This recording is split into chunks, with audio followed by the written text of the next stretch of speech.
एक status report file की, उसमें उन्होंने कहा कि हमने 93 डॉक्टर्स को ट्रांसफ़र कर दिया है।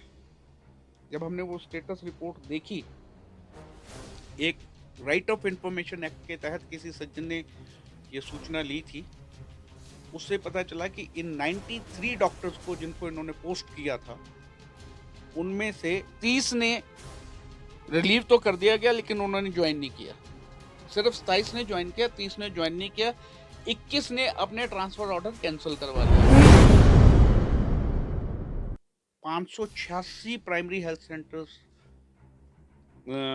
हिमाचल में थे, रूरल एरियाज में, उनमें से 124 प्राइमरी हेल्थ सेंटर्स में डॉक्टर्स थे ही नहीं। आज तकरीबन 4 साल हो चुके हैं। अभी जब पीछे ये रेट लगी थी, उस वक़्त भी हमने पॉइंट आउट किया था कि अभी भी 102 पीएचसीज़ में डॉक्टर नहीं है। कुछ पीएचसीज़ में तो स्थिति ये भी थी कि सिर्फ़ डॉक्टर ही था, वो बेचारा सुबह जाता था, पीएचसी खोलता था, झाड़ू लगाता था, फिर लोगों को देखता था। पीएचसीज़ में मेरे पास रिकॉर्ड है, मैं बता सकता हूँ कि क्लास 4 आदमी ही था। और कुछ ये बहुत गंभीर मसला है कि क्लास 4 के हवाले पीएससी। फाइल करें कि आपने जो सेंटर से फंड आया था, वो आपने किस तरह यूटिलाइज़ किया। इन्होंने वो एफिडेविट जो फंड यूटिलाइजेशन का जो ब्यौरा था, वो भी कंप्लीट नहीं दिया। उसके बारे में भी अभी 23/4/2025 को ऑनरेबल हाई कोर्ट ने इनको फिर एक बार कहा है कि डिटेल्ड एफिडेविट फाइल करें कि कौन-सा फंड कैसे-कैसे आपने यूटिलाइज़ किया। बड़ा एक हॉस्पिटल है सुपर स्पेशलिटी अस्पताल, उसको लेकर भी आपने रिट दाखिल की थी, वो कब की थी या उसमें क्या डेवलपमेंट अभी हाई नहीं, कोर्ट की तरफ से? उसमें ऐसा है, ऑनरेबल हाई कोर्ट ने एक अखबार में छपी न्यूज़ के तहत सू मोटो लिया। सुओ मोटो एक्शन लिया था। लेकिन आज भी वहाँ पे यथास्थिति ये है कि 800 मीटर जो शुरू में रास्ता है भट्टा कुफर से एंट्री पॉइंट पे, वो अभी भी नैरो है। इन्होंने एक हल्फिया बयान अभी दिया है उसमें क्या कहा है? उस पीआईएल में। उन्होंने कहा कि जी हमने रोड टारिंग कंप्लीट कर दी है, रोड वाइडन कर दिया है, लेकिन मेरे पास फोटोग्राफ्स हैं, वो रोड वाइडन ज़रूर हुआ लेकिन टारिंग नहीं हुआ, वो रोड अब और भी ज़्यादा एक्सीडेंट्स को प्रोन हो गया है। मैंने कोर्ट को कई सजेशंस दिए हैं, कई सजेशंस कोर्ट को दिए हैं, कोर्ट ने उनको कहा है कि आप इस पे जवाब दो। लेकिन सरकार वो बस स्नेल्स पेस पे चल रही है। वहाँ पे अगर आप डायग्नोस्टिक ब्लॉक को पूरा कंप्लीट नहीं कर सकते हैं, तो वहाँ पे आप मरीजों का क्या इलाज करेंगे, उनकी क्या चिकित्सा करेंगे? ये एक बड़ा क्वेश्चन मार्क है। नमस्कार, टीन्स भारत देख रहे हैं आप, मैं हूं रमेश सिंगटा। स्वास्थ्य किसी भी सरकार की सर्वोच्च प्राथमिकताओं में शुमार माना जाता है, लेकिन धरातल में हिमाचल प्रदेश में क्या स्थिति है स्वास्थ्य संस्थानों की? क्या स्वास्थ्य संस्थान खुद ही बीमार है? क्या उनके पास इंफ्रास्ट्रक्चर है? क्या उनके पास पर्याप्त मात्रा में डॉक्टर उपलब्ध है? क्या वहाँ नर्स उपलब्ध है? या जो और भी पैरामेडिकल स्टाफ है, क्या उसकी उपलब्धता है? इन्हीं मुद्दों पर, क्योंकि मामला कानूनी पेचीदगियों में उलझा रहता है, बहुत सारी पीआईएल अलग-अलग समय पे दायर हुई है। कई पीआईएल जिन्होंने दायर कर रखी है, इस महत्वपूर्ण मुद्दे को बहुत संजीदगी के साथ, इस प्रखरता के साथ हिमाचल प्रदेश हाई कोर्ट में उठाया है। हमारे साथ आज मौजूद है हिमाचल प्रदेश हाई कोर्ट के सीनियर एडवोकेट विमल गुप्ता साहब। इनसे जानेंगे कि हिमाचल प्रदेश में पीआईएल का क्या असर हुआ है? क्या कोई सुधार हुआ है या अभी सुधार होना बाकी है? अब सुपर स्पेशलिटी हॉस्पिटल तो शिमला के चमियाना में एस्टेब्लिश हुआ है। 2 पार्टों के बीच, 2 हॉस्पिटल के बीच मरीज पिसते जा रहे हैं। इन्होंने क्या सुझाव कोर्ट को दिया था? क्या उस पर अमल हुआ है? ताज़ा स्थिति क्या है? इन्हीं तमाम मुद्दों पर हम बारीकी से जानेंगे इन्हीं से ही। गुप्ता साहब, सबसे पहले तो आपका टिंज भारत में बहुत-बहुत स्वागत है। थैंक यू जी, थैंक यू। आपने कोरोना काल से ही उस वक़्त सबसे ज़्यादा ज़रूरत स्वास्थ्य सेवाओं की थी। हाँ जी। उसी वक़्त से पीआईएल दाखिल कर रखी है। कितनी पीआईएल दाखिल की है और अभी उनमें क्या-क्या डेवलपमेंट कब-कब हुई है? ऐसा है, कोरोना काल जब शुरू हुआ था, तो हमारे पास कुछ गाँव के लोग आए थे कि हमारे पीएचसी में डॉक्टर नहीं हैं। तो एक यहाँ पे घनाटी है, यहाँ से 14 किलोमीटर दूर वहाँ पे एक पीएचसी है, वहाँ से डॉक्टर को शिफ्ट किया गया था। तो हम हाई कोर्ट में रिट में गए थे। उस रिट पिटीशन में हाई कोर्ट ने उसका स्कोप इनलार्ज किया था हमारे कहने पे। पूरे हिमाचल प्रदेश में जितनी भी प्राइमरी हेल्थ सेंटर्स हैं, उनको सभी को इंक्लूड किया गया था और उस वक़्त सरकार से कहा गया था कि इसकी लेटेस्ट पोजीशन पीएचसी वाइज़ हमें बताएँ। क्योंकि हम जब रिट में गए थे तो हमने कहा था कि जी केंद्रीय स्वास्थ्य सुविधाओं के तहत हर प्राइमरी हेल्थ सेंटर में तकरीबन 12 या 13 आदमी होने चाहिए, जिसमें हेल्थ एजुकेटर हो, जिसमें फार्मासिस्ट हो, जिसमें नर्स हो, जिसमें डॉक्टर्स हों और लेबोरेटरी टेक्नीशियंस हो। तो लेकिन स्थिति ये थी कि किसी पीएचसी में डॉक्टर नहीं है, कहीं पे नर्सें नहीं हैं, कहीं पे रिक्विजिट स्टाफ था ही नहीं। तो केंद्रीय स्वास्थ्य सेवाओं के तहत कम से कम एक पीएचसी में 12 आदमी होने चाहिए थे, डॉक्टर से लेके क्लास 4 तक, सफाई कर्मचारी तक। जब हमने ये बात कोर्ट में रखी तो हिमाचल प्रदेश सरकार की तरफ से एक हल्फिया बयान दाखिल हुआ। उसमें उन्होंने कहा कि नहीं जी, ये केंद्र सरकार का जो प्रिस्क्राइब्ड नॉर्म्स हैं पीएचसी के लिए, वो हमारे को नहीं लगते। हमने अपने नॉर्म्स बना रखे हैं और हमारे नॉर्म्स के तहत अप्रैल 2016 के तहत इन्होंने कोई नोटिफिकेशन निकाली है। उसके तहत हर पीएचसी में एक डॉक्टर, एक फार्मासिस्ट और एक क्लास 4 होगा, बाकी कोई नहीं होगी। इनका कोर्ट को ये भी कहना था कि हमारी जो पीएचसी है वो 9 से 5 तक ही काम करती है, 24/7 नहीं है। और जब हमारे पास इन्होंने पीएचसी के हिसाब से डाटा दिया तो उस वक़्त कोर्ट में जो इन्होंने फाइल किया, उस वक़्त 586 प्राइमरी हेल्थ सेंटर्स हिमाचल में थे, रूरल एरियाज़ में। उनमें से 124 प्राइमरी हेल्थ सेंटर्स में डॉक्टर्स थे ही नहीं। मैं अभी सिर्फ डॉक्टर्स की बात कर रहा हूँ, फार्मासिस्ट और क्लास 4 की बाद में बताता हूँ आपको। इनके secretary health mister Dhiman court में पेश हुए। उन्होंने आर कहा डी कि धीमान साहब। आर डी धीमान जी, वो पेश हुए। उन्होंने कोर्ट में कहा कि जी हम वॉक इन इंटरव्यू करेंगे और 31 मार्च 2021 तक हम इनको पूरा भर देंगे। लेकिन स्थिति बड़ी दयनीय है। आज तकरीबन 4 साल हो चुके हैं। अभी जब पीछे ये रेट लगी थी उस वक़्त भी हमने पॉइंट आउट किया था कि अभी भी 102 पीएचसीज़ में डॉक्टर नहीं है। सरकार को कहा गया कि आप हल्फिया बयान दाखिल करो। उन्होंने एक स्टेटस रिपोर्ट फाइल की, उसमें उन्होंने कहा कि हमने 93 डॉक्टर्स को ट्रांसफ़र कर दिया है। जब हमने वो स्टेटस रिपोर्ट देखी, तो उससे हमें ये पता चला कि इन्होंने कागज़ों की खानापूर्ति करने के लिए कुछ डॉक्टर मेडिकल कॉलेजेस से, 5 मेडिकल कॉलेज जो है वहाँ से उठाए, कुछ डिस्ट्रिक्ट हॉस्पिटल से उठाए और उनको पीएचसीज में ट्रांसफ़र कर दिया और वो उन्होंने ट्रांसफ़र ऑर्डर कोर्ट में लगा दिया।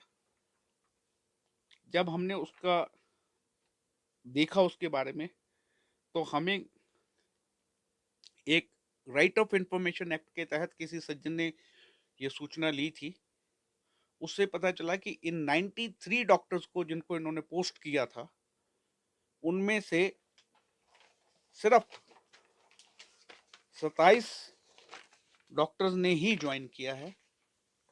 हाँ, ये बहुत महत्वपूर्ण आप बहुत अच्छा आपने ये मुद्दा उठाया है। 93 डॉक्टरों के अगर वहाँ तबादले हुए, इधर-उधर से स्टाफ वहाँ भेजा गया। कहाँ से स्टाफ भेजा गया, क्या स्थिति है, ये आप ज़रूर हमारे दर्शकों को बताइए। ऐसा है जी कि स्टाफ कुछ तो मेडिकल कॉलेजेस से डॉक्टर्स को भेजा, कुछ डिस्ट्रिक्ट हॉस्पिटल से भेजा, कुछ सीएचसी से भेजा और यहाँ तक कि 5 या 6 केसेस में एक पीएचसी से उस डॉक्टर को उठाया और दूसरी पीएचसी में भेज दिया, कोर्ट को दिखाने के लिए कि जी हमने 93 डॉक्टर्स और पोस्ट उनमें कर से दिए। कितना हुआ? कितने ने तो जॉइन किया, उन कितने के उन 93 डॉक्टर्स में से 27 डॉक्टर्स ने ही आज दिन तक ज्वाइन किया है, एज पर इंफॉर्मेशन डेटेड 23 जनवरी 2025। इस साल के जनवरी और महीने तक हाँ, की इन्फॉर्मेशन है कि इनमें से सिर्फ 93 27 डॉक्टर्स ने ही 93 ज्वाइन में किया। से आप देख सकते हैं हिमाचल प्रदेश में क्या स्थिति है। सरकार ने तबादले किए 93 डॉक्टरों के और 27 ने केवल जॉइन किया। ये डाटा लेटेस्ट डाटा इनके पास ये जनवरी तक का है। जी। और सबसे हैरानी की बात है कि सरकार खुद ट्रांसफर करती है और उनमें से तकरीबन 21 डॉक्टरों ने अपने तबादले कैंसिल भी करवा लिए। पॉलिटिकली मोटिवेटेड कह लें या जैसे भी कह लें, डीओ नोट पे कह लें, उन्होंने कैंसिल भी करवा लिए। 30 डॉक्टर्स इन्होंने रिलीव तो किए पर उन्होंने कहीं ज्वाइन नहीं किया, उस पे आज दिन तक कोई एक्शन नहीं हुआ। जब ये मैटर अभी पीछे हाई कोर्ट में रिलीव हो गए एक इंस्टीट्यूशन से, दूसरी जगह इन्होंने जॉइन नहीं किया, ज्वाइन तो नहीं वो किया, फिर गए कहाँ? वो फिर डॉक्टर कहाँ जाएंगे गए? कैसे? अभी ये हाई कोर्ट में लगा था मैटर, तो हमने ये हाई कोर्ट को ये चीज बताई थी। तो अभी 23/4/2025 को हाई कोर्ट ने इनको कहा है कि ये हल्फिया बयान फाइल करेंगे। और पिछले महीने के अंतिम सप्ताह की आप बात कर रहे हैं, अभी-अभी लगा था हाई हाँ हाँ कोर्ट में, हाँ अब इसमें क्या कहा गया? उसमें ये कहा गया है कि 93 डॉक्टर्स जो आपने ट्रांसफर किए थे उनमें से कितनों ने ज्वाइन किया जी। और कितनों ने ज्वाइन नहीं किया, उसका रीजन बताएं। और ये जो आपने कैंसिल की हैं ट्रांसफर ऑर्डर, वो किस बिना पे किया? किस रीजन से आपने उनको ट्रांसफर ऑर्डर कैंसिल किए हैं। अब उसी बुनियादी सवाल पे जाते हैं, और डॉक्टरों की ये 93 का आपने बताया, उसमें और डॉक्टरों का के बारे में क्या कहा गया था? ये 93 ने तो जॉइन ही नहीं किया। इसमें जो और 27 ने ज्वाइन नहीं 27 ने किया, जॉइन नहीं किया था, 30 ने 93 ट्रांसफर हुए थे। 30 ने रिलीव तो कर दिया गया लेकिन उन्होंने ज्वाइन नहीं किया। 27, सिर्फ 27 ने ज्वाइन किया, 30 ने ज्वाइन नहीं किया। 21 ने अपने ट्रांसफर ऑर्डर कैंसिल करवा लिए। एक दो कोर्ट केस लगे हुए थे, एक में वो पोस्ट ग्रेजुएशन करने चला गया था जिस डॉक्टर को इन्होंने पीएचसी में ट्रांसफर किया। ये सूरत हाल है जो इन्होंने पूरे आंकड़ों के साथ ये बात कही है। अब इसमें हाई कोर्ट ने क्या डायरेक्शन राज्य सरकार को ताज़ा डायरेक्शन क्या दी है? ताज़ा डायरेक्शन यही दी है कि वो अपना दोबारा हल्फिया बयान देंगे और ये स्थिति स्पष्ट करेंगे कि आपने जो 93 डॉक्टर्स ट्रांसफर किए थे उन्होंने क्यों ज्वाइन नहीं किया, कितनों ने ज्वाइन किया, कितनों ने नहीं किया। तो आपने जिन्होंने ज्वाइन नहीं किया उसके खिलाफ आपने क्या एक्शन लिया है, और ये जो आपने कैंसिल किए हैं ट्रांसफर, उनका क्या रीजन है, किस रीजन से उन डॉक्टर्स की ट्रांसफर कैंसिल की है। जब ये इन्होंने कहा कि हमारी नोटिफिकेशन है कि हम तो सिर्फ हमने एक डॉक्टर, पैरामीटर एक चेंज किए। फार्मासिस्ट और एक क्लास 4 ही रखेंगे, सफाई कर्मचारी कोई नहीं है। कुछ पीएचसीज में तो स्थिति ये भी थी कि सिर्फ डॉक्टर ही था, वो बेचारा सुबह जाता था, पीएचसी खोलता था, झाड़ू लगाता था, फिर लोगों को देखता था। ऑल इन वन वही डॉक्टर, झाड़ू भी वही लगा रहा है, पेशेंट को भी कुछ वही देख रहे हैं, पीएचसीज में और ताला भी वही बंद कर रहे हैं। कुछ पीएचसीज में मेरे पास रिकॉर्ड है, मैं बता सकता हूँ कि क्लास 4 आदमी ही था। और कुछ ये बहुत गंभीर मसला है कि क्लास 4 के हवाले पीएससी, ऐसे में लोगों की सेहत के साथ किस तरह से खिलवाड़ हो रहा था, इनसे लगातार बातचीत करते हैं। जी। अब जब हम इन्होंने ये नॉर्म्स किए और हमने इन्हीं के रिकॉर्ड से जो इन्होंने डाटा कोर्ट में फाइल किया था, हमने देखा कि किसी पीएचसी में नर्सेज भी हैं, किसी में बेड्स भी हैं। इन्होंने 3-3 4-4 करोड़ रुपया खर्च करके पीएचसीज बनाई हैं, लेकिन इनका कोर्ट में स्टैंड यही है कि एक डॉक्टर, एक फार्मासिस्ट, एक क्लास 4। तो हमने कहा कि जी अगर ये स्थिति है तो इसी नॉर्म्स को ये अप्लाई करें, तो जितना भी सरप्लस स्टाफ है उसको ट्रांसफर करके जहां पे जरूरत है उधर भेजा जाए। 9/11/2020 को हमारे हाई कोर्ट के डिवीजन बेंच ने इनको डायरेक्ट किया था कि इसको सारे को रैशनलाइज करो और फ्रेश एफिडेविट फाइल करो स्टेटस वाइज। लेकिन अफसोस की बात है कि आज भी वो ऑर्डर कंप्लाई नहीं हुआ है। अभी 9/11/2024 को उसी ऑर्डर को देखते हुए ऑनरेबल हाई कोर्ट ने एक बार फिर इनको कहा है कि उसको कंप्लाई करो। और अभी जब ये 23/4/2025 को केस लगा था, उसमें भी ये चीज उठ के आई है कि इन्होंने अभी तक वो उस ऑर्डर के बारे में, उस कंप्लायंस के बारे में कोई भी हल्फिया बयान कोर्ट में नहीं दिया है या कोई भी स्टेटस रिपोर्ट नहीं फाइल किया।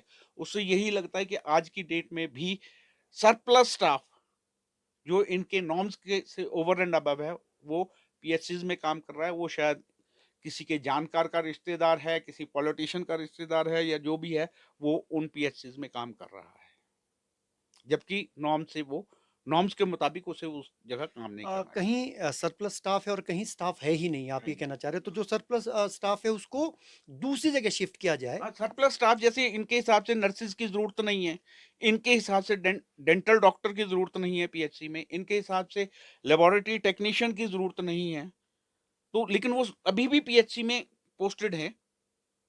कोर्ट ने क्या इस तरह की डायरेक्शन तो जारी नहीं किया है? आपने कोर्ट में क्या ये तर्क रखे कि जो नॉर्म्स पहले के थे, वो ज़्यादा बेटर थे। 12 नहीं, कर्मचारी आप कह रहे हैं, वो अभी बाद में नॉर्म चेंज क्योंकि किए। ये कहते हैं कि हमारे को केंद्रीय सरकार के नॉर्म्स नहीं लगते, हमारी अपने नॉर्म्स हैं, जिनमें 3 आदमी ही रहेंगे।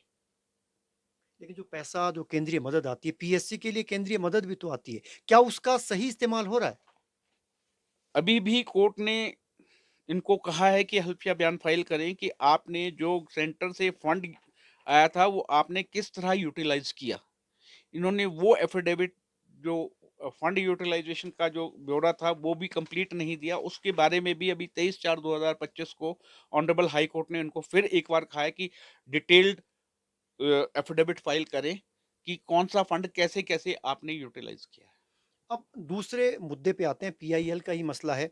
जो बड़ा एक हॉस्पिटल है, सुपर स्पेशलिटी अस्पताल, उसको लेकर भी आपने रिट दाखिल की थी। वो कब की थी या उसमें क्या डेवलपमेंट अभी हाई नहीं, कोर्ट की तरफ से? उसमें ऐसा है, ऑनरेबल हाई कोर्ट ने एक अखबार में छपी न्यूज़ के तहत सुमो लिया था। सुओ मोटो एक्शन लिया था, क्योंकि इन्होंने बिना कोई फैसिलिटी होने के, वहाँ पे कोई फैसिलिटी नहीं थी, इन्होंने 5 या 6 ओपीडीज़ को उधर शिफ्ट कर दिया था, आईजीएमसी की, सुपर स्पेशलिटी की। तो हाई कोर्ट ने उस चीज़ का संज्ञान लेते हुए पहला ऑर्डर उन्होंने कहा था कि ओपीडीज़ को उन्होंने बंद कर दिया था। आईजीएमसी से उस चिमियाना सुपर स्पेशलिटी हॉस्पिटल जाने के लिए जो रास्ता है, खास करके भट्टाकोप्पर से 2.4 किलोमीटर का जो रोड है, वो बिल्कुल नैरो है। तकरीबन 900 से 1000 मीटर जो है, शुरू में ही वो सिर्फ 10 या 11 फुट रास्ता है, जहाँ पे गाड़ियाँ एक दूसरे को से पास भी नहीं ले सकती और वहाँ पे घंटों जाम लगता है। दूसरी बात हमने उनको यही कही थी कि अगर कोई आदमी अपनी गाड़ी में किसी पेशेंट को लेके जा रहा है उधर, और वो अकेले है, वो और सिर्फ पेशेंट है, तो वो क्या अपनी गाड़ी को देखेगा या पेशेंट को देखेगा? वहाँ पे पार्किंग फैसिलिटी बिल्कुल भी नहीं है पेशेंट्स के लिए। और भी हमने मुद्दे उठाए, क्या बयान अभी दिया है उसमें क्या कहा है? उस पीआईएल में। उन्होंने कहा कि जी हमने रोड टारिंग कंप्लीट कर दी है, रोड वाइडन कर दिया है, लेकिन मेरे पास फोटोग्राफ्स हैं, वो रोड वाइडन जरूर हुआ लेकिन टारिंग नहीं हुआ, वो रोड अब और भी ज़्यादा एक्सीडेंट्स को प्रोन हो गया। आपने, क्योंकि हाई पावर्ड कमेटी के आप मेंबर हैं, तो आपने क्या सुझाया है?